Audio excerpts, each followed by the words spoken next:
वालेकुम वरहमतुल्लाहि वबरकातुहू। तो आप लोगों ने फिर से वही हरकत है कि आपने देखी होगी स्टोरी, तो क्या क्या आप लोग फिर से बोल रहे हो। आज इतने पाक महीने में भी आप लोग क्या बोल रहे हो, क्या नहीं मैं अच्छी थी तब भी गलत थी, सही हूँ तब भी गलत हूँ, तो इससे अच्छा मैं पहले जैसी ठीक हूँ। मैंने आपको पहले भी बोला आपका कश्मीर आपको ही मुबारक है कि आप बोलते हो हमारा कश्मीर खराब कर रही हो, आपका कश्मीर आपको ही मुबारक। मैंने तो पहले भी आपको बोलते, मैंने न्यूज के जरिए आप लोगों को ये दिया है कि मेरे को नहीं चाहिए आपका कश्मीर, आप रखो अपना कश्मीर, बाकी मेरी लाइफ है, मैं जैसे जीऊं कैसे नहीं जीऊं। आप लोगों ने रोस्ट करना बंद नहीं किया तो कोई बात नहीं। ये रमजान शरीफ अभी चल रही है इसलिए मैं चुप बैठी हूँ।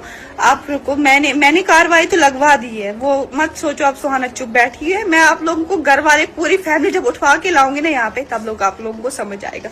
बाकी आप लोगों को मेरी लाइफ से कोई लेना देना नहीं, मैं जैसे अपनी लाइफ जीऊं सो जीऊं कैसे जीऊं, मैं ओल्ड पोस्ट क्या करूं क्या नहीं करूं। आप लोग मुझे बार बार मजबूर जो कर रहे हो, रमजान शरीफ में भी तंग कर रहे हो, गंदी गंदी गाली देके। और करो फोन, अभी कम फोन आ रहे, धमकी कम आ रही है, और करो।